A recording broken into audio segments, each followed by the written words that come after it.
This is TechCrunch. It's not exactly a secret that Apple has explored the possibility of building a television. Before his death in 2011, co-founder Steve Jobs famously told biographer Walter Isaacson that he'd finally cracked it, but no full-fledged Apple TV, as opposed to the Apple TV set-top box, has emerged in the years since. Bloomberg's Mark Gurman reports that Apple went as far as building full-scale prototypes with a large display that could also serve as a touchscreen Mac or iPad. But Apple eventually halted the project after examining the TV market and deciding not to compete in a low-margin business where consumers rarely buy new products. Also an issue, high costs. The company reportedly considered the TV idea again in 2019, as it was considering paths forward for Apple TV, but it decided instead to bring its app and streaming subscription to televisions made by other companies. Now, with the company developing a number of smart home devices, including a wall-mounted tablet, Gurman reports that a full-fledged Apple TV is once again on the table, though executives could be dissuaded once again by those same market and cost factors. The Australian government has withdrawn a bill that would have fined online platforms up to 5% of their global revenue if they fail to stop the spread of misinformation.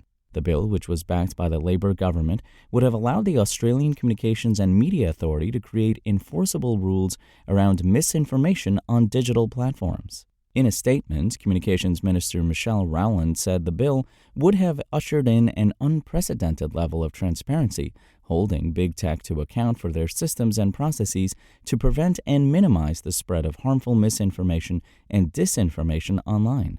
However, she said based on public statements and engagements with senators, it is clear that there is no pathway to legislate this proposal through the Senate.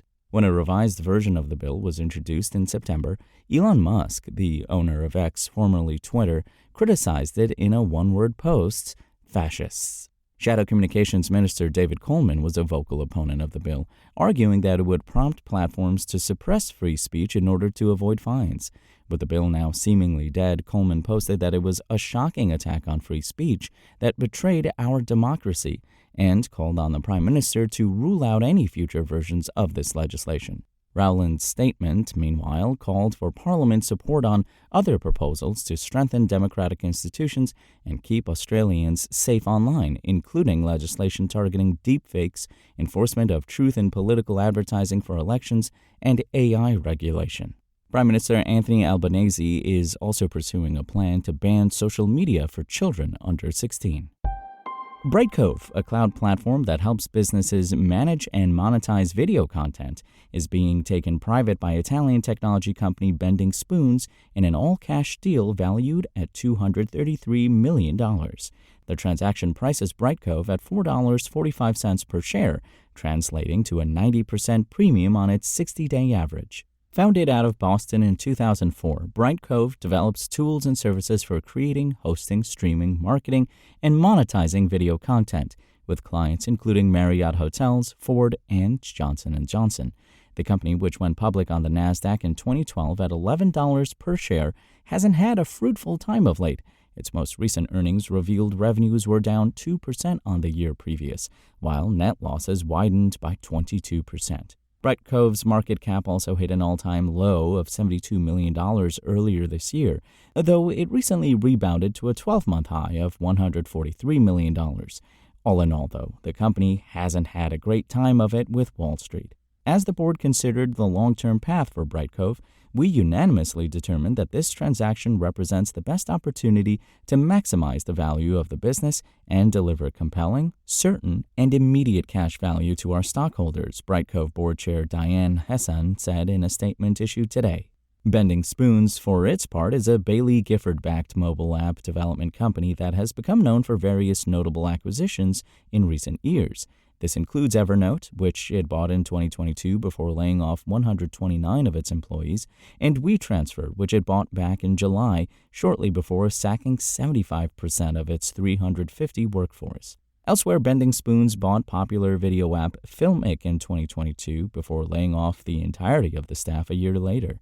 And shortly after closing its acquisition of community building platform Meetup in January, Bending Spoon's co-founder and CEO Luca Ferrari announced it was significantly reducing Meetup's U.S. headcount. So there is a clear trend from the past couple of years that might not bode well for Brightcove, though it's too early to tell what the outcome will be here.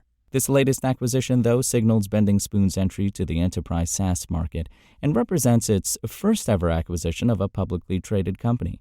Ferrari said that Brightcove is a respected name in the streaming technology space, according to the press release. When Bending Spoons acquires a business, we do so with the intention of owning and operating it indefinitely, Ferrari said. With this in mind, we're excited about building on the strong work of the current team and ensuring Brightcove thrives for many years to come. The transaction is expected to close in the first half of 2025 and is still subject to regulatory and shareholder approvals. Now you can appear to be on a Zoom call in your office, even when you're sipping a margarita in a hammock far, far away. Courtesy of a months-old startup called Pickle, its pitch is simple. Submit a 5-minute-long training video of yourself to create an avatar, and 24 hours later, ostensibly, you're ready to go. Want to call from the car? It'll be your secret. Too lazy to get out of bed? No problem. At a beach club? You're probably pushing it, though judging by the demo video, that's not the only kink to work out. The service currently comes in basic, standard, and pro versions, ranging from $300 to $1,150 per year. Backed by the LA venture firm Crew Capital, the tech only works right now with macOS, says Pickle, but a Windows version is said to be coming next month. Meanwhile, the conferencing apps that customers can choose include Zoom, Google Meet, and Teams per Pickle, though you'll have to wait to use them. According to its site, due to high demand, clone generation is currently delayed. That's all for now. For more stories like this one, visit TechCrunch.com.